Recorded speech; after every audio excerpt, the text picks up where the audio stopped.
Assalamualaikum warahmatullahi wabarakatuh. Hai Sobat Keren, jumpa lagi dalam podcast Sapa Bangga Kencana edisi kelima. Podcast yang selalu hadir dengan obrolan ringan tapi penuh makna.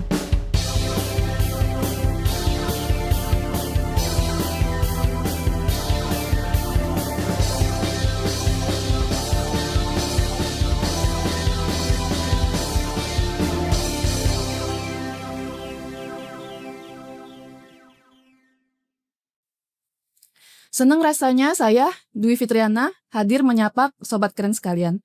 Hari ini kita bakal ngobrolin salah satu topik yang relatable dengan keluarga Indonesia tentang salah satu program Quick Win andalan Kementerian Kependudukan dan Pembangunan Keluarga BKKBN, yaitu Gerakan Ayah Teladan Indonesia atau biasa disebut dengan GATI. Nah, menariknya para Sobat Keren, gerakan ini sempat viral dengan aksinya ayah mengantar anak di hari pertama sekolah. Itu adalah sebuah momen sederhana tetapi sangat bermakna, di mana kehadiran ayah sangat penting dalam kehidupan anak-anaknya. Hari ini kita akan ngobrol bareng dengan narasumber yang sangat kece dari BKKBN, yang pastinya sudah sangat paham betul tentang program GATI, yaitu bersama dengan Mbak Teta. Apa kabarnya Mbak Teta? Kabar baik Kak Wi. Oke, langsung saja. Baiklah Mbak, apa sih Mbak yang melatar belakangi adanya program GATI ini? Oh ya, baik ya. Program GATI ini sebenarnya salah satu untuk menjawab tantangan fatherless yang sekarang sedang terjadi di negara kita, khususnya Indonesia. Karena kita tahu menurut survei bahwa Indonesia itu masuk ke 3 besar negara dengan fatherless Kak Wi. Nah, jadi untuk menjawab itu, dan ternyata salah satu dampak dari fatherless adalah terjunnya remaja ke perilaku-perilaku beresiko.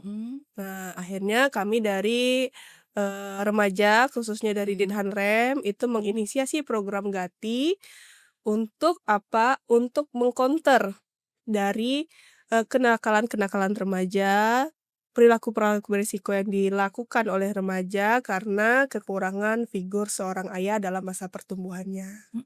Begitu. Wah, ternyata ada alasan yang kuat ya Mbak Teta, kenapa program GATI ini lagi digaung-gaungkan sekali ya. Sebenarnya apa sih Mbak Teta tujuan dari program GATI ini sendiri? Ya, baik Kak Wi. Nah, untuk program GATI atau Gerakan Ayah Teladan Indonesia ini sebenarnya bertujuan untuk mendorong bukan hanya ayah, tapi juga calon ayah untuk terlibat dalam pengasuhan anak dalam masa pertumbuhannya. Karena kita tahu bahwa kebanyakan di masyarakat kita itu yang sangat terlibat dalam pengasuhan itu hanya ibu.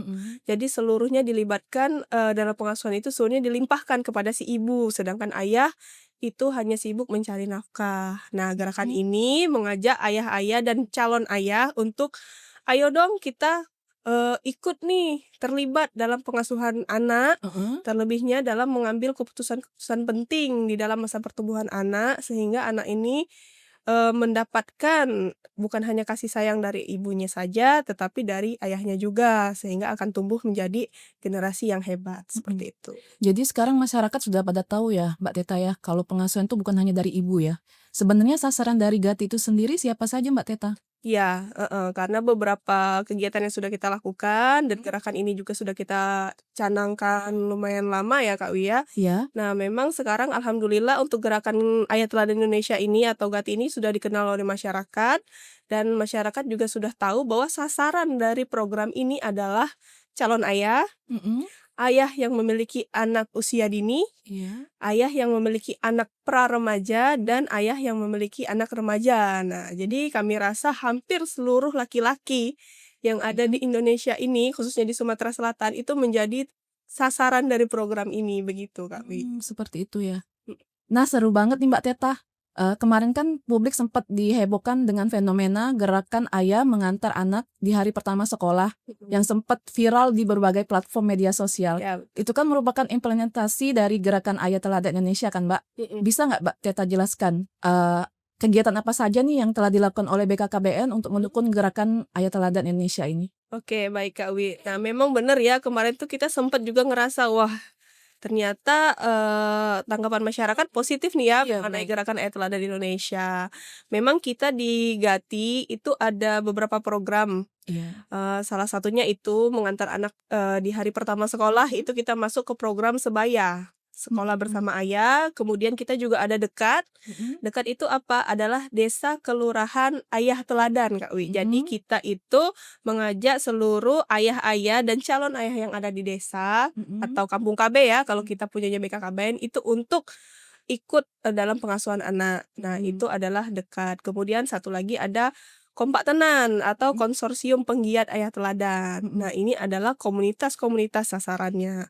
Kita mengajak anggota-anggota komunitas ini yang mana isinya adalah ayah-ayah, jadi komunitas berbasis ayah nih ya, Kak Wi. Mhm. Nah, untuk ikut dong, mendukung gerakan ini dengan apa, ya mengajak ayah-ayah itu untuk mengimplementasikan, apa istilahnya, gerakan ini dengan ikut dalam pengasuhan anak-anak mereka. Jadi sasaran Mhm. kita di Sebaya, Mhm. kemudian ada, Dekat, dan ada di, Kompak. Kompak Tenan itu tadi. Nah, untuk teman-teman yang calon ayah, Mhm. itu biasanya kita, sasar mereka di, website Siap Nikah, Mhm.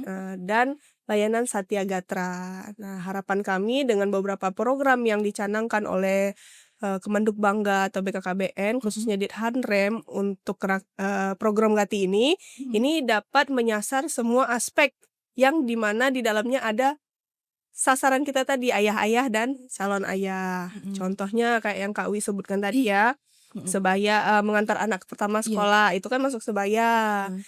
Kita juga kemarin sempat itu, ngajak teman-teman, Gathling namanya. Heeh. Jadi kita ngajak ASN-ASN yang ada di Kemenduk Bangga khususnya Sumsel, Mhm. itu untuk kita nobar, nonton bersama film Panggil Aku Ayah. Oh. Nah, itu kan sebenarnya salah satu kegiatan yang dicanangkan oleh komunitas. Mhm. Gatling ini kan masuk Mhm. komunitas. Iya, iya. Nah, jadi di situ kemudian untuk Dekat itu kita sudah koordinasi ke seluruh teman-teman yang ada di lapangan, penyuluh KB dan PLKB untuk mensosialisasikan tentang Gati ini ke seluruh masyarakat warga-warga yang ada di kampung KB binaan mereka. Mmm. Seperti itu, Kak Wi. Wah, luar biasa sekali program dari Gati ini ya, Mbak Teta. Mhm. Nah, Gati ini kan termasuk program baru ya, Mbak. Mhm. Apakah ada hambatan dalam menghadapinya, Mbak? Bisa dijelaskan hambatan apa saja yang dihadapi dalam program Gati ini diimplementasikan di masyarakat? Iya, oke. Untuk program, memang setiap program itu pasti ada hambatan ya, terutama Gati. Kenapa? Karena kita tahu masyarakat Sumsel khususnya Mhm. itu sangat menjunjung tinggi yang namanya patriarki, Iya. Kak Wi. Nah, jadi ketika kita masuk untuk mensosialisasikan tentang gerakan ini, itu sangat banyak penolakan awalnya. Mhm. Sehingga sempat kita Sumsel itu masuk ke 5 terbawah capaian program Gati senasional ya. Nah, itu memang satu hal yang, apa ya istilahnya tuh menjadi tantangan tersendiri.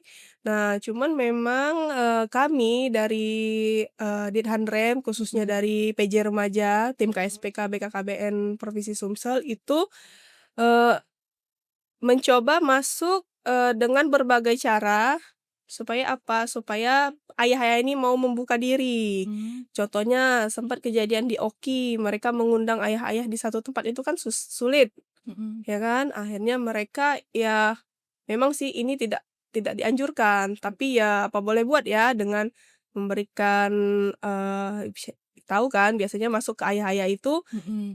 kita kasih rokok dan lain Iya, sebagainya, kayak itu sebenarnya betul. tidak boleh. Nah, Mhm. terus kita coba lagi nih dengan menyentuh ke, apa namanya, psikologis si ayah. Mmm. Jadi kayak, "Ayo dong kamu mau anak kamu jadi apa nanti ke depannya, kalau kamu kayak gini terus," dan lain sebagainya. Kita coba sentuh psikologisnya, sehingga apa, si ayah-ayah ini mau nih membuka diri untuk menerima Mhm. program ini, karena itu yang sulit, Kak Wi, Iya. membuka dirinya itu kan. Mhm. Nah, dan alhamdulillah teman-teman di lapangan juga sudah menerapkan, eee, cara itu, sehingga akhirnya kita Sumsel bisa keluar dari zona merah 5 terbawah dan sekarang sudah semakin banyak ayah-ayah dan calon ayah yang tersosialisasikan tentang si gerakan Ayah Teladan ini. Kemarin juga terakhir kita mensosialisasikan ini berkolaborasi dengan kampus.